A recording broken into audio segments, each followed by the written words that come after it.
Hey everybody, this is my old Jetson Bolt I've had over a year, and I thought today we'd do a video on my new electric bike. I'm going to give my old Jetson Bolt to my nephew. I purchased this Gladiator e-bike. I've had it about a week, only put about 25 miles on it so far. I thought I'd do a quick impression video, like so far what I think of it. Um, if this is a pretty good bicycle for people who want to get a low cost, sort of like a beginner entry model uh, e-bike that doesn't look like the Jetson Bolt. um, it has 26-inch wheels. It's got, I think, 10.4 amp battery. It'll go 20 miles an hour. It'll go about 20 miles on a charge. That's without pedaling. That's just with only throttleless. The reason I purchased it primarily is because of the weight. It was difficult for me to find e-bikes that were fairly light, that weren't extremely expensive. This weighs about 48 pounds. I purchased this because I wanted something I take on the bus, on the rack on the front, and they have a limit of 50 pounds, so this comes within limit. By the way, if you want to remove the battery, this battery weighs almost 7 pounds, so if you have difficulty lifting things, you can remove some weight. The speed, like I said, goes 20 miles an hour with a new fresh battery. The gears, it has a 7-speed, I think it's 21-speed. I wasn't able to use these for some reason. It didn't seem to work, but it did work with these gears. I must have been doing something wrong. I also installed a riser. It was one of the simplest things I've ever done with a bicycle. It only took like 10 minutes. This cost about $10. I'll leave a link for it in Amazon. That way you can raise up the handlebars. This is a mountain bike. You normally sit and you lean forward because you want to have a lot of power on your pedals. But since I'll be using the electric mode most of the time, I don't need to lean forward and put strain on my back and my shoulders. I raise this up so I can sit farther back. It's a lot more comfortable. I'm also getting a different seat since I'll be using it mostly to sit and not for going up mountains. I purchased a rack and a bag. I have a mirror that doesn't come with a bicycle. It's very important. And it's important to have lights. This is a very good light. It's got different flashing modes. I don't put strobe because drivers hate strobe. I don't blame them. But I need to put one on the front also because when you're riding the bicycle, you're just invisible. Like just the other day, I was coming through an intersection. I had the light and the crosswalk said I could go.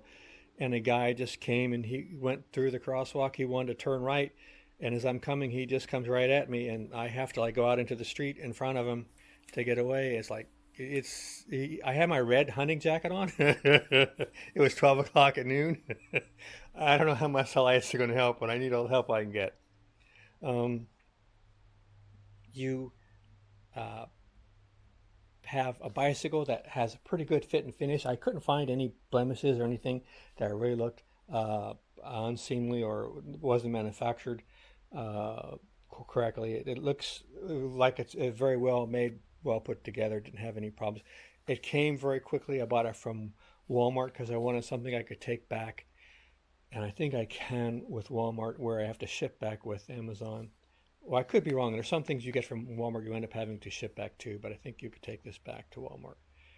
The off-road, I've had it near the canal, and it does go off-road much better than the Jetson Bolt, but that's not saying much.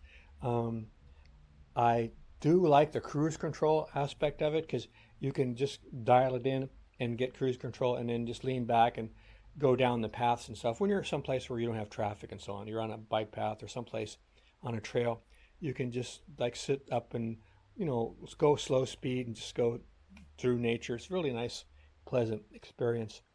Not having to constantly battle with the throttle. The light that comes with it, in my opinion, is very poor. I used it at night one time, and it comes on. People can see you with the light, but you can't see very much on the road. I didn't like it at all. The assembly was very straightforward.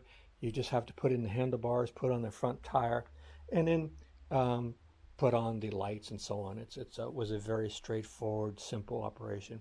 A few times I couldn't find things that were in the box, and I thought I was going to have to call the company because I couldn't find the keys and so on. But eventually I found everything.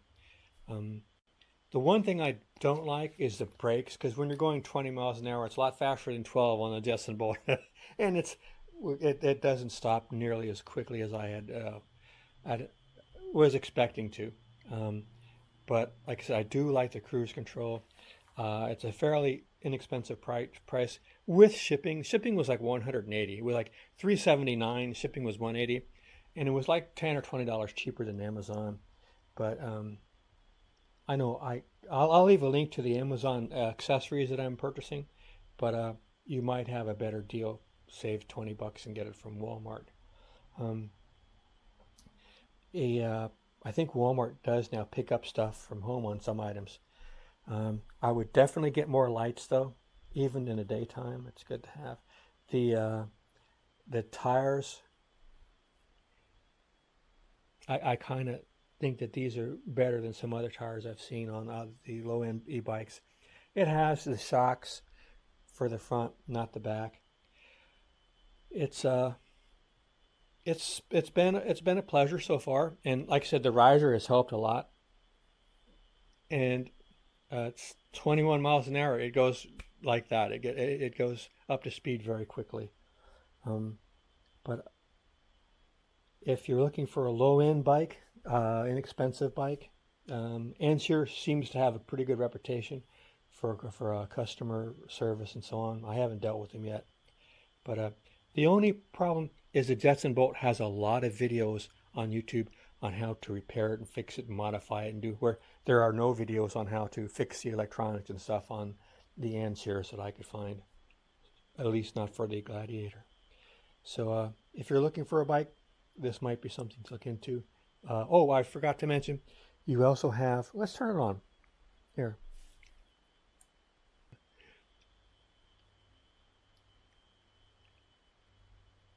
There we go. So I've only got 23 miles so far. This is the odometer. It has a trip meter. I don't see where it does a maximum minimum, but this number 1 is your pedal assist. You can go up to 5. The higher it is, the faster it will go when you pedal, to where you're just freewheeling when you get up too high. If you go to 0, which I like, you have throttle, but when you pedal, you won't get any assist from the motor. You'll just get the normal pedaling, but you can control with the throttle. Where like if you're on 1, you don't really have the throttle assist. You just have assist from the pedaling. So I like to use 0 a lot. If also when you're pedaling, if you say, let's say you're going 9 miles an hour, after so many seconds, you'll see a letter C show up right here. That means you can let go of your throttle, and you'll be in cruise control then. When you're first starting to use this bike, sometimes you don't realize it's using the cruise control. So you have had the throttle, you've been making it go forward, and you let go of the throttle and it continues to go, and you think there's something wrong. You don't realize you're in cruise control. But all you have to do is just touch the brake or the throttle again, and that will disengage the cruise control. But it's pretty handy. And you don't have a lot of space on the handlebars for accessories.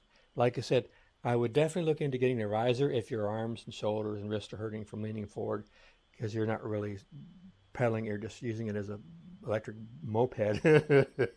You might want to get a riser in a different seat. So I know I'm leaving out something important. Oh, the battery has a lock. It's easy to remove. Very simple. It looks like it's well made. It goes on very smoothly. And I don't know what else to tell you.